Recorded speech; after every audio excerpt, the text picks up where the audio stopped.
Nice.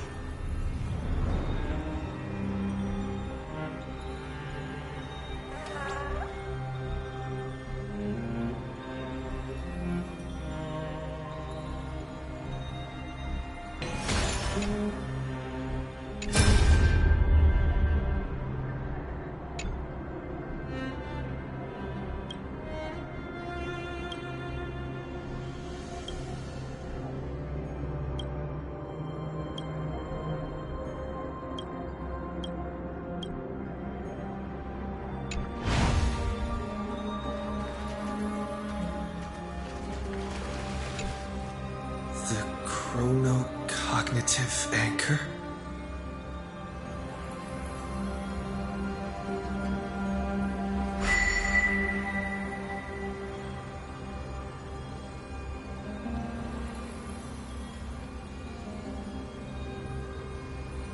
There's so much I wanted to say for our reunion. Yet now that you're back, there's only one thing to say. Welcome back, friend. It's been such a long, long time.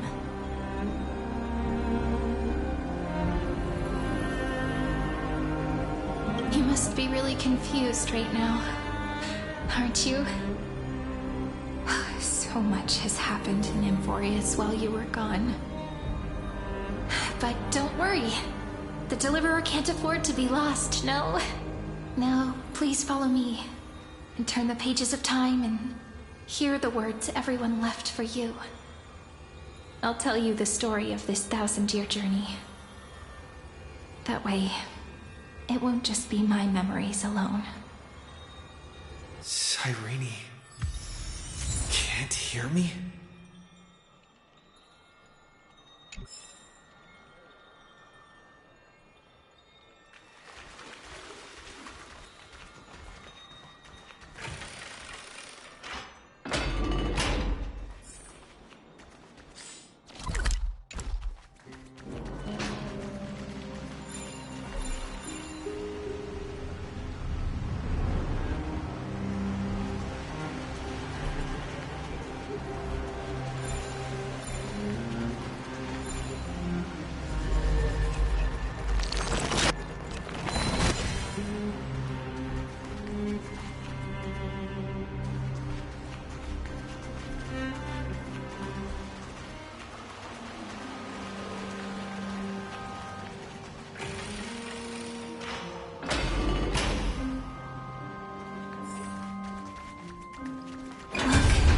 Scenery of the past has resurfaced.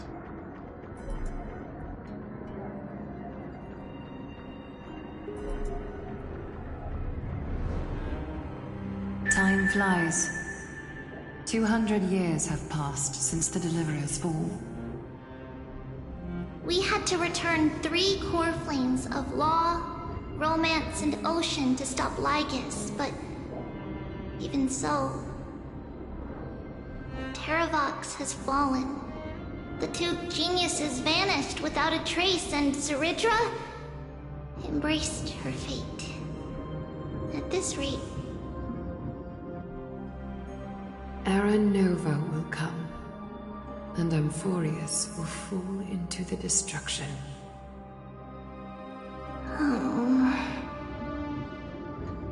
It seems the key to rewriting the end once again lies in the core flame of world-bearing. According to the instructions left behind by those 2 geniuses, we must get it into the Deliverer's hands, no matter the cost. But how? We need to find a way to hide the core flame. And we must buy enough time to keep Lygus at bay. About that, Rini might have some good news. She had that dream again last night, but the Titan's voice was clearer than ever this time. She said, "Pass the flame into the future." Is that a prophecy from Orynyx? She chose to side with humanity this time and hide one of her kin's core flame? It seems Amphorius' fate isn't sealed just yet. You're right. History has changed. Humans and Titans are both giving their all to keep this world going. Perhaps a relay across the ages is finally about to begin somewhere out there. Unfortunately, life will never go smoothly. Leiden's army is already at our gates, and their commander... that Lycurgus. He's right outside Akama.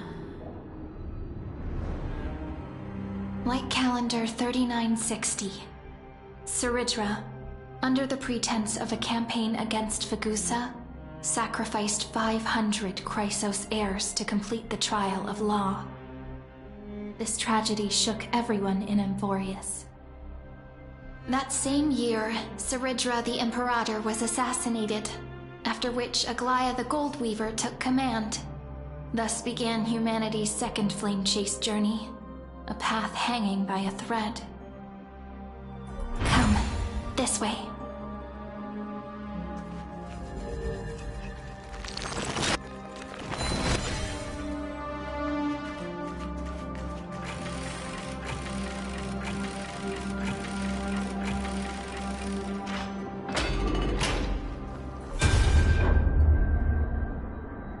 The eternal holy city? What part of that eternity ever lived up to its descriptions in poetry?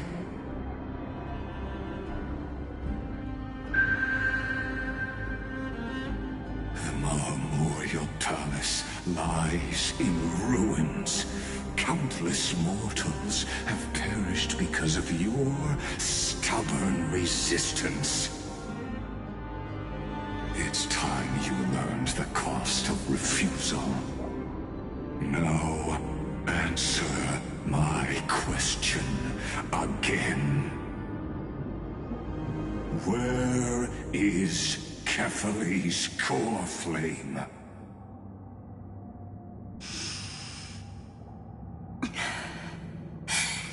You really think you'll find it by razing the holy city to the ground?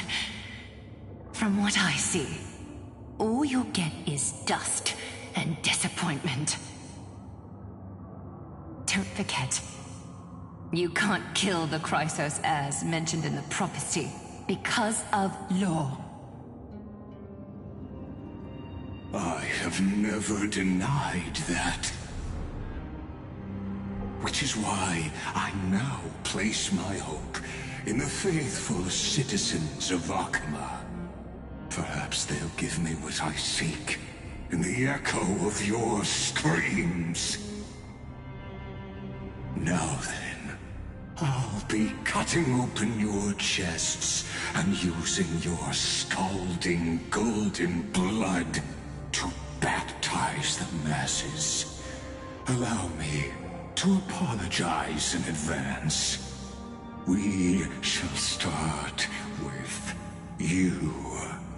Blind and foolish Lady Goldweaver.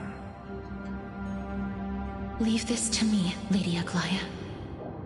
You must get away now.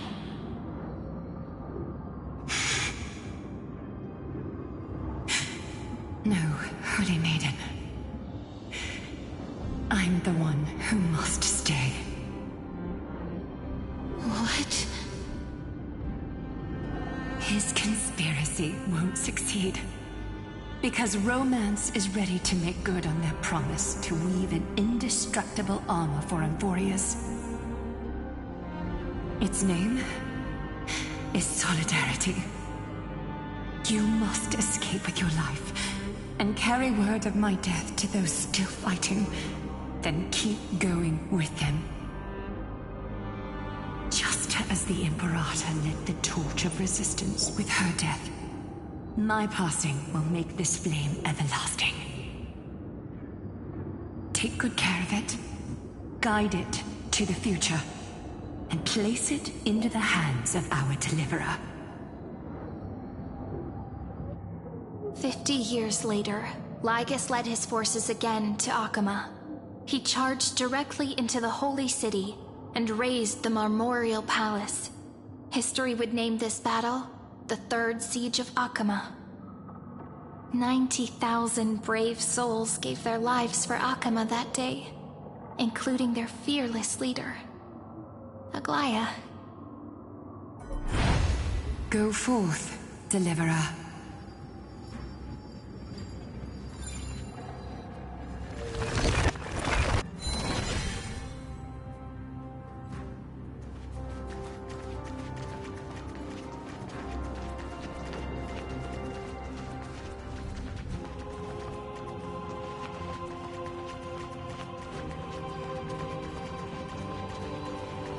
Go.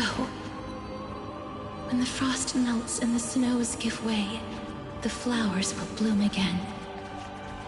You'll find me there. So what you're saying is, Princess Homebuddy is never coming back, is she?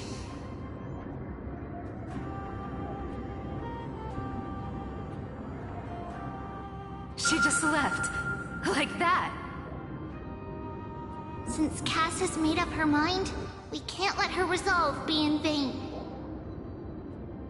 But between staying in Akama and going to Styxia, what difference does it make when it's death either way? I'm against relocating. With Kefali's protection, isn't Akama far safer than that dead city?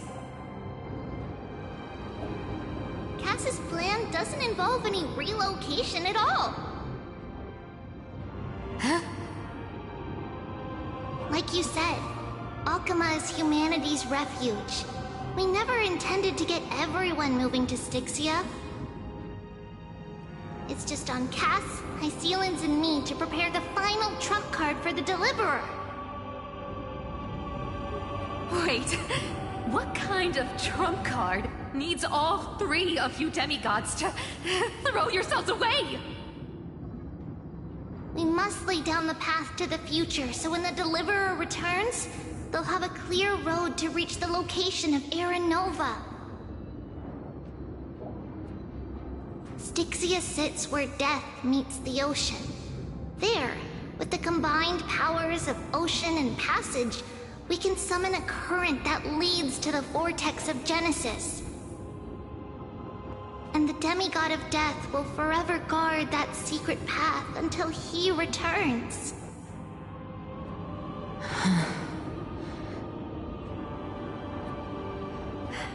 We all know Lygus will set his sights on the vortex of Genesis. That's exactly why we have to do this.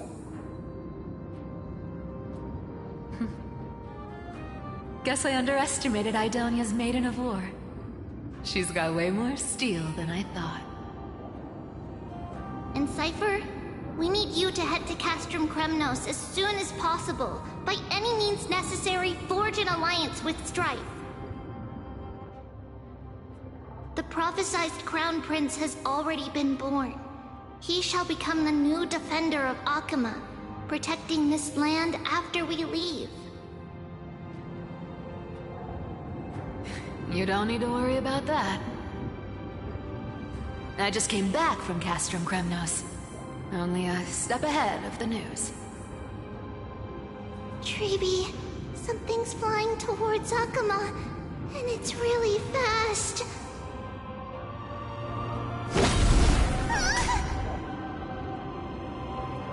What is it?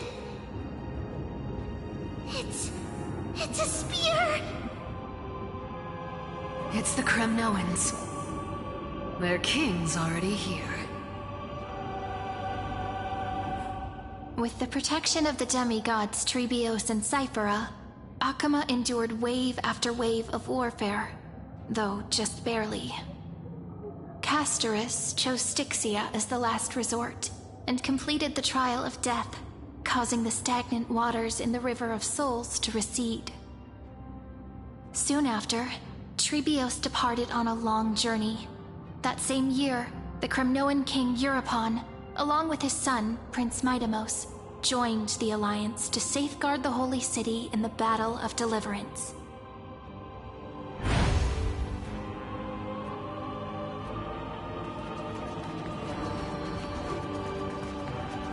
Go on, and see you tomorrow.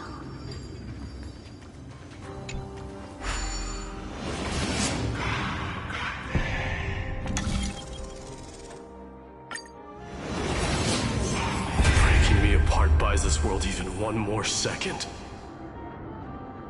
and so be it.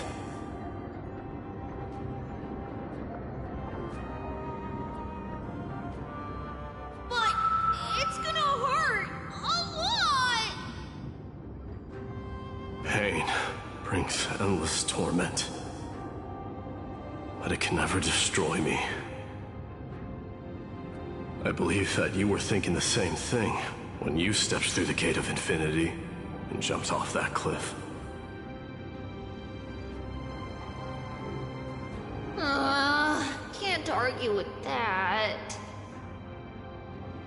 In the current situation, this is the only path Akuma has left. Just do as I say. Split my soul into 5 pieces. Forge me an immortal vessel.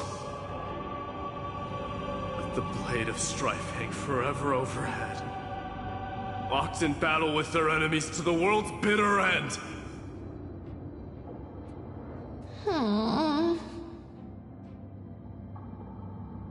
There's no need to be sad, Lady Trebios. Haven't we already taken great strides towards that promised tomorrow? In this life, my people no longer have to drown in false guidance.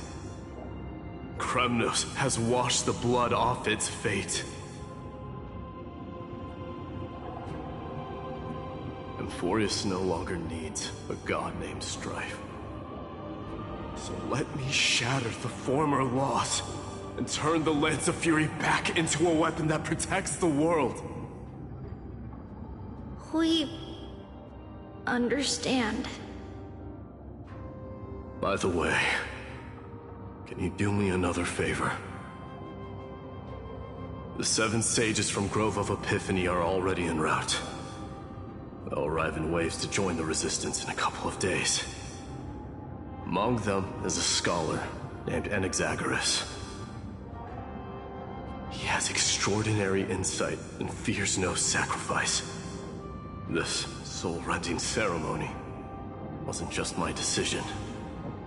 It was his counsel. His wisdom will surely be the backbone of Amphoria's survival. Watch over him. Carry on this everlasting flame for me. Through Anaxagoras' ritual, the demigod of strife split his soul into 5. Courage, honor, tenacity, sacrifice, and reason. Each sealed in blood crystal and cast into battle. The people held a 10-day funeral to mourn their fallen god king. And through his sacrifice, humanity was granted 200 years of peace.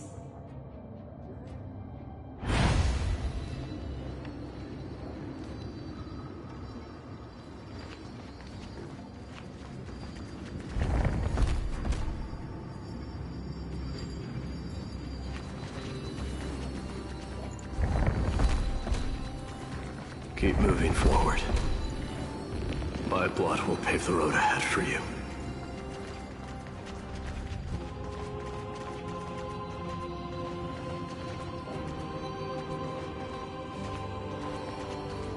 Keep moving forward, little Gray. See you tomorrow.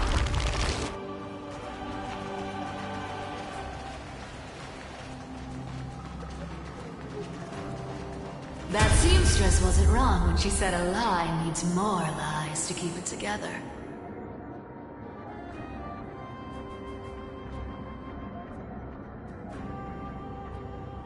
Reason and trickery. Never thought we'd be the pair to finish this final setup. Can't catch that Tin Man without your little slides. Besides, this is our last shot. Not the time to be picky, right? Don't oversimplify it. Lygus just found out Akima's been an empty shell for the past 50 years. He's bound to be furious. At this rate, he could have done anything. That's exactly what we want. Rage blinds even the brightest minds. Doesn't matter how much of a genius he is, the principle still holds. Once he storms into the council and confronts me head-on. You trigger your alchemy with a boom and turn him into a caged beast. Easier said than done. You still have to pass yourself off as the deliverer without anyone catching on. And you really think a human alchemical array can bind a godlike being? That's just nonsense. What? Getting cold feet? Or you just don't believe in the almighty worth of the demigod of trickery? Just tell me straight. Can you do it or not?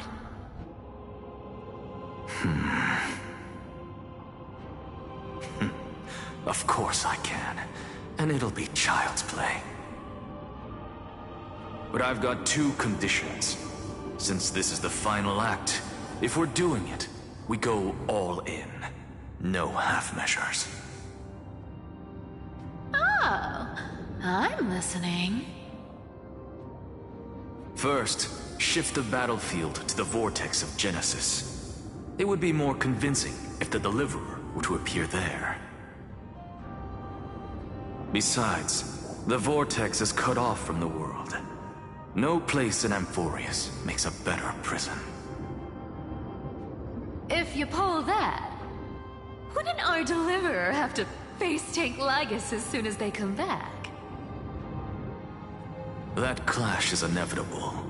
All we can do is create more chances for him. And that's the second condition. The vortex belongs to Fagusa in the first place, remember? And there happens to be a demigod of ocean among the few survivors in the world.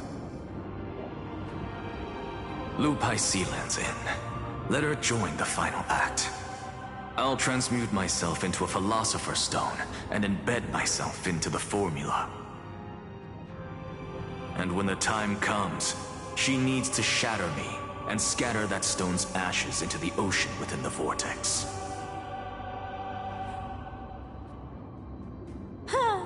I guess people weren't wrong when they said you're insane, Grove Boy. I've got no idea how to outwit a reclusive genius. But making an anti-Catheran suffer? The demigod of reason has 10,000 ways to do just that. And what I just mentioned was one of them. So what exactly does your formula do? Now that would spoil the climax, wouldn't it? By now, Hyacinth must have completed the Sky People's ritual. Since that Theoros loves a good performance as much as I do, let's make sure he enjoys our show to the fullest. As for how the Deliverer will complete the Era Nova, well, that will no longer be our concern. It was the last battle known to the world, initiated by two demigods least suited for war. In the end, reason and trickery kept their word. At the cost of their lives, they sealed Lygus within the vortex of Genesis, where he remains to this day.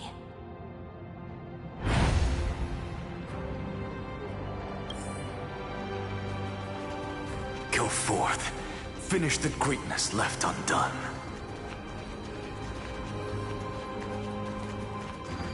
Quit overthinking! Just run! Keep running, and that'll be enough.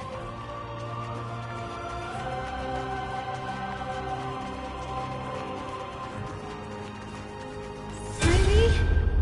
It's dead quiet here.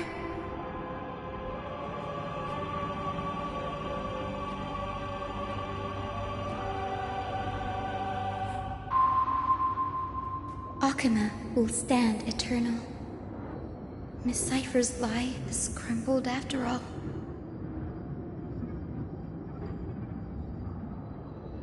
But it's all right, because all of us have fulfilled our purpose by now.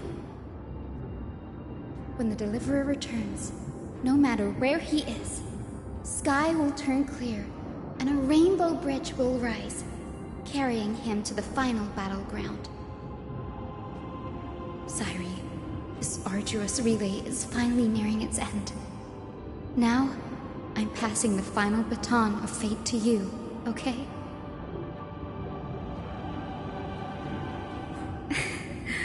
No, that's not quite right. After all, it was you and him who lit the first spark of this journey, wasn't it?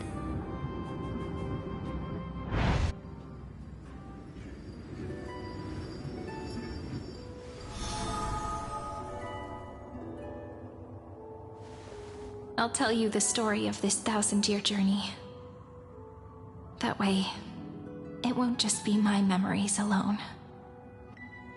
And I'll share the moments I spent with you with everyone. That way, the path we walked becomes a memory shared by all.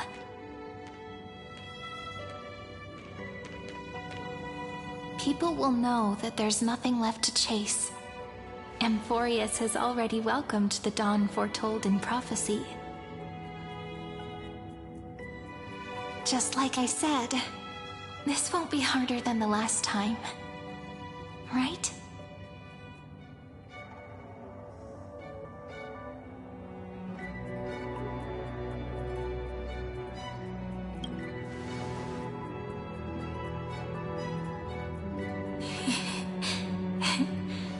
I wonder what kind of expression you're wearing right now. Probably the same as always. Calm, resolute, and brimming with confidence. If I have the chance, I'd love to see it again. Because it's really been far too long since we parted.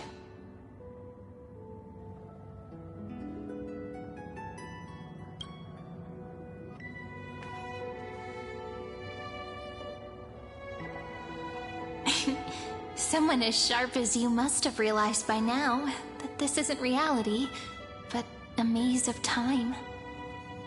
As the last link in the relay, I will return to the Temple of the Three Fates, tell Orynyx all of our stories, and bottle every page we've written into the little flask of memories. And then, may it set sail in peace, drift down the river of time along with the core flame of world-bearing, reach your side, and lead you back to Amphorius. Just like the first time we met, right? Even though this cycle has no demigod of time, time has always stood on humanity's side. This is the only way to make sure that the Era Nova won't happen before you return. And the only way I can safely entrust the completed final flame chase journey to the Deliverer's heart. After all, the new world will be born from your memories, and the protagonist of this story mustn't be absent.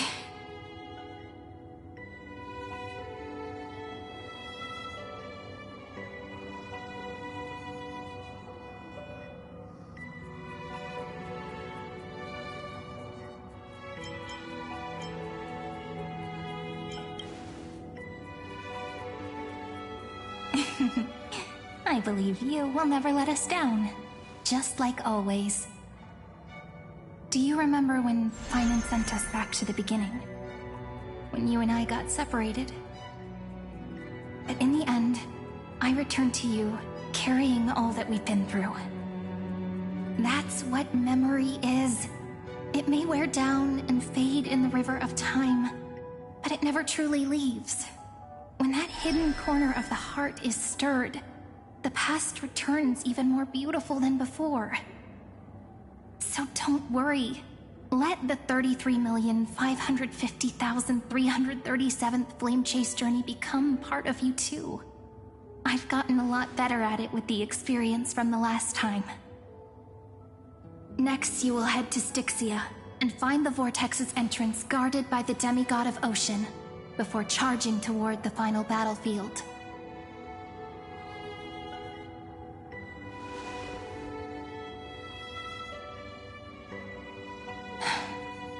Don't worry. I'll be with you. All of us will. Even Finan. We'll stand with the Deliverer.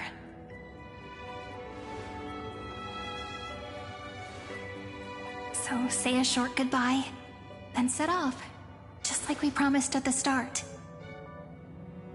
Toss away all unnecessary worries and troubles, and bring our smiles and determination into tomorrow.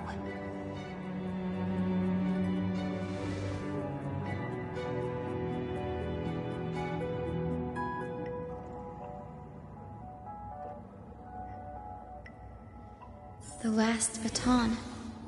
I wonder how long you'll have to wait before passing it on to him. No matter how long it takes, it's okay. Waiting is what I do best.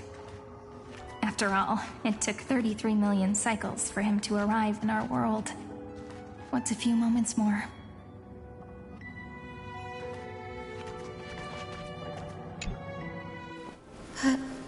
Sairi, what if you wait and wait, but that hero never arrives? That won't happen. Because I know that no matter how long it takes, he'll definitely return to this place. We can't let him down.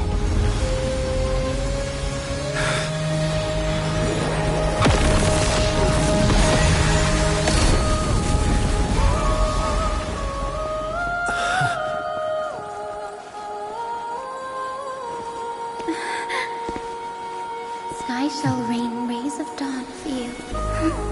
May romance be with you on your journey. And reason grant you enlightenment. Let strife bestow you with inspiration. Trickery ensure your success. Allow death to protect your soul. And at last, let passage point the way forward. Well, time will remember the Trailblazer's journey.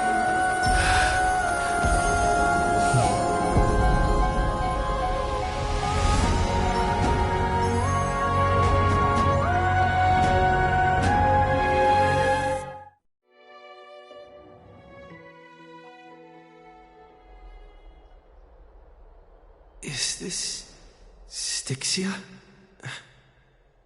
What happened to this place? I need to find the entrance to the vortex, guarded by the demigod of ocean.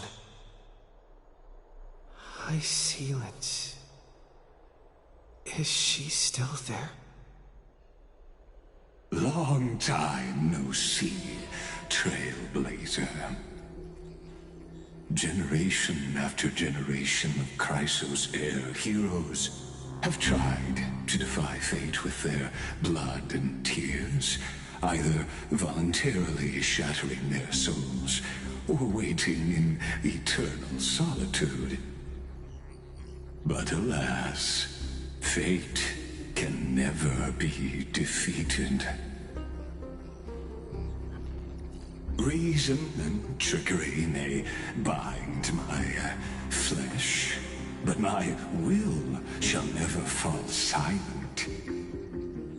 So the demigod of ocean, the Dux Gladiorum, High Sealance, sought to bring me into a fantasia with her voice and drown a genius in slumber.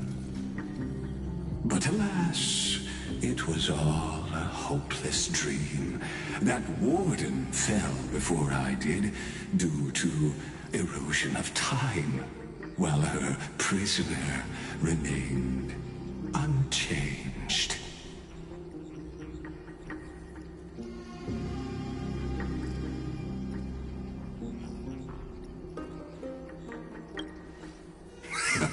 True. I can't leave this place, but what of it? You should have heard of this fable. In a shadowed cave lived a people, imprisoned from childhood, and chained so that their legs and necks are fixed, forcing them not to look around at the cave, each other, or themselves. Behind them is a fire, and before them loomed the stone wall of the cave. The flames cast shadows, while the rocky surface threw back echoes. To them, that false play is the whole world.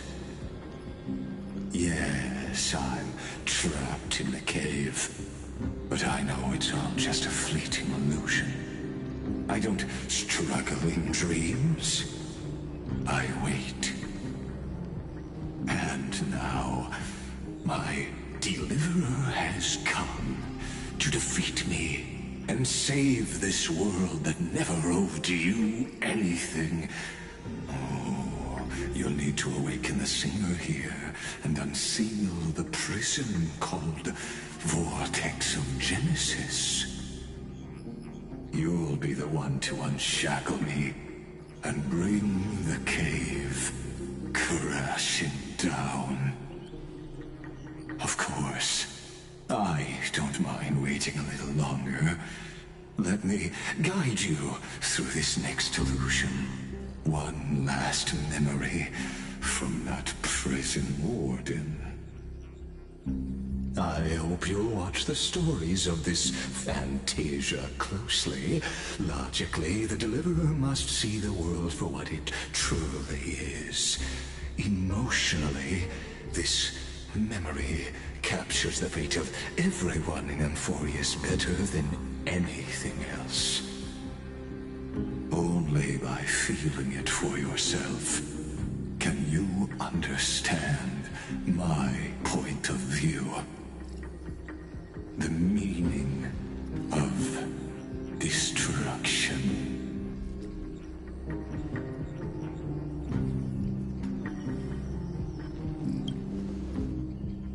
To your unshakable resolve, I salute you.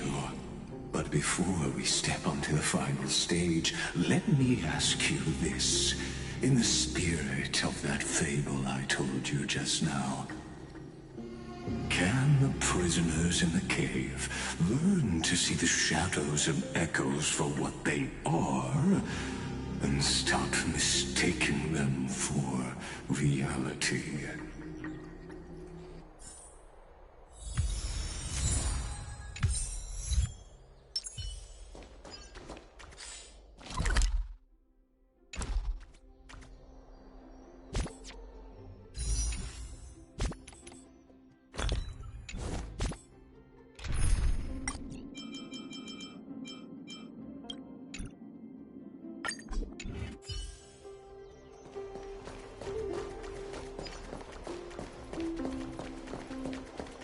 Take a look. This is pure genius in action. Look, the fire projects the face from her memories. An actress upon the stage of this play.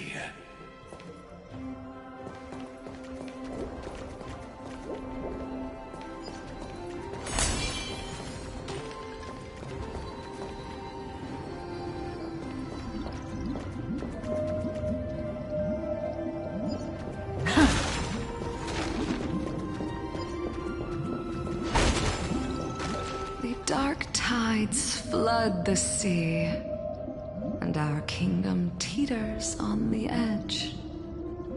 Fear not. Our queen has gone to the borderlands. She'll quell this calamity herself. This is the scene when the Chrysos heir of Ocean was born.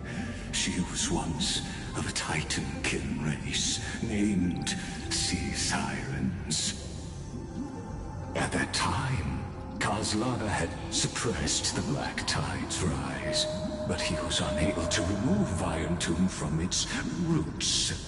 The Black Tide still roiled in the depths of the world, and the kingdom of Sea Sirens was the first to face the destruction head-on.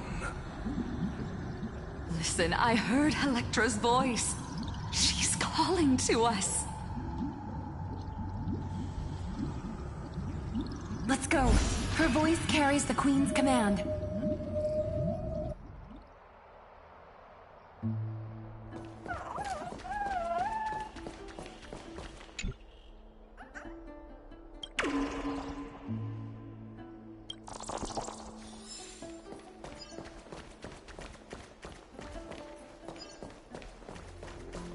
To keep the Black Tide from threatening the ocean, the Queen gave her all, body and soul. Born of the Queen's chalice, she bore the deepest blessings and inherited supreme divine power.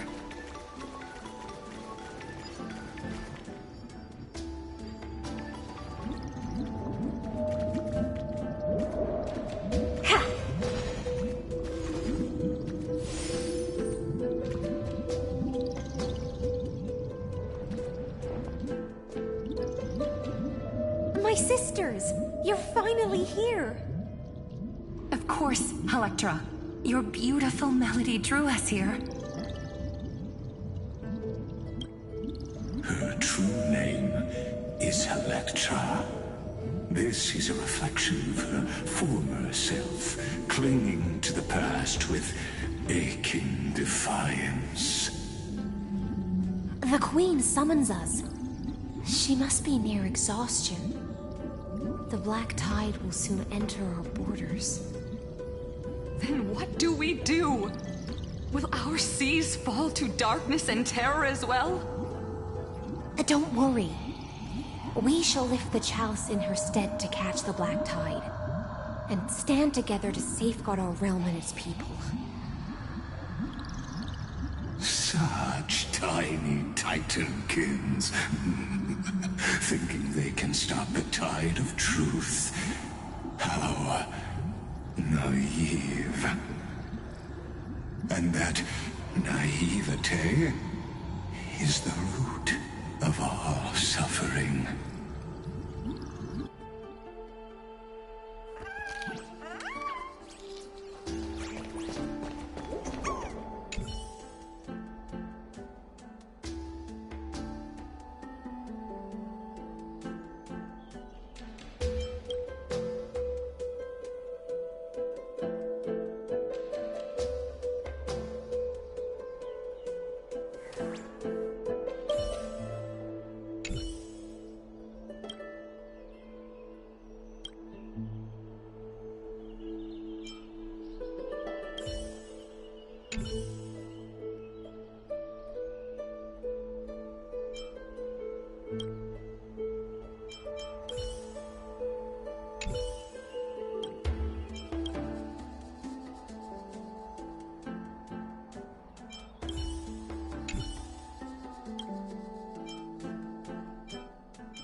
You want this?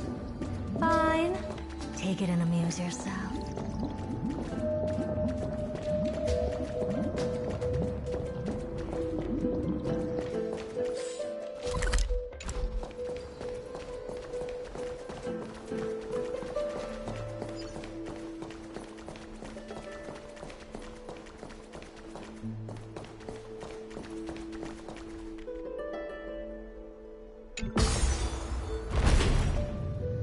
The Queen's palace lies just ahead.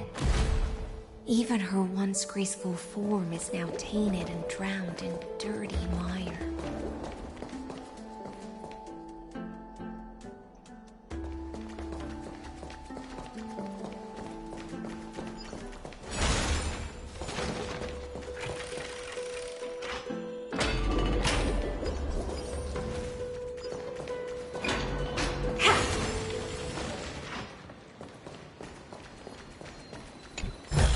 Take a look. This is pure genius in action.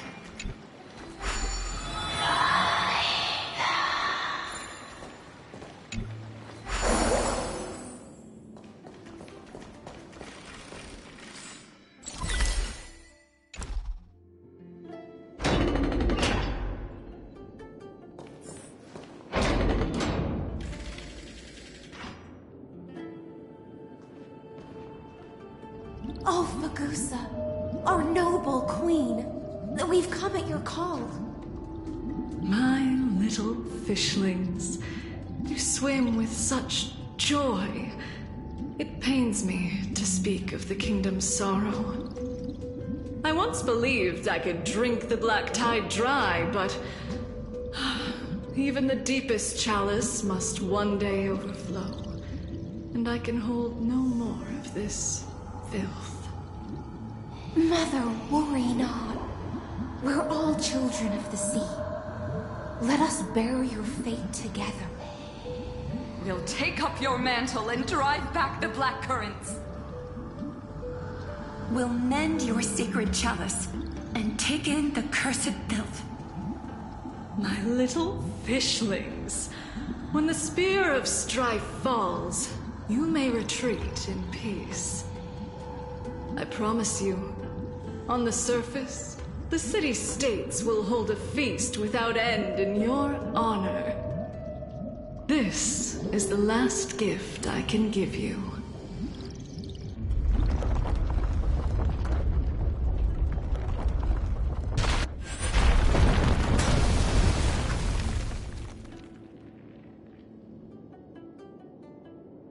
Fagusa sank into the abyss. With the chalice shattered, their intoxication spilled into the black tide, birthing the first madness in Amphorius. Sea sirens followed one after another, hunting for the Titan's fragments, until their flesh decayed and their bones crumbled, all for the promised final feast. Keep watching, but tread carefully, for the stage ahead is crumbling with age, just like her shattered fate.